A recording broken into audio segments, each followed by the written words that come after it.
बहुत पुराना वक्त था। एक घना और सरसब्ज जंगल था। इस जंगल में हर तरह के जानवर रहते थे। वहाँ शेर अपनी ताकत पर फख्र करता था, हिरन अपनी तेज दौड़ पर नाज करता था, बंदर अपनी शरारतों में मगन रहता था और हाथी सबको अपनी ताकतवर सोनर दिखाता था। मोर जंगल की खूबसूरती में रंग भरता था। एक दिन जंगल में अजीब सा वाक़या हुआ। आसमान पर काले बादल छा गए और तेज आंधी चलने लगी।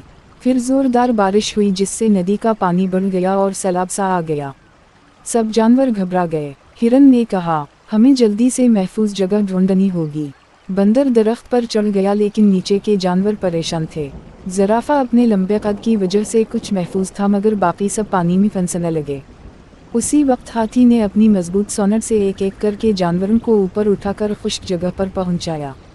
शेर ने भी अपनी धार से सबको खबरदार किया और कहा, हम सब मिलकर रहेंगे तो बच जाएंगे।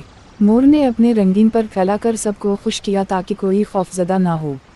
ज़राफ़े ने ऊंची शाखों से पत्ते तोड़कर सबको खाने के लिए दिए। बंदर ने ऊपर से देखकर रास्ता बताया। यूं सब ने मिलजुल कर एक दूसरे की मदद की। थोड़ी देर बाद बारिश थम गई और जंगल फिर से रोशन हो गया। शेर ने कहा, आज हमने सीखा कि ताकत, अकल, खूबसूरती या तेज़ी अलग अलग कुछ नहीं, असल ताकत दोस्ती और इत्तेहाद में है। सब जानवर खुशी से झूमने लगे और जंगल में दोस्ती की कहानी गूंजने लगी।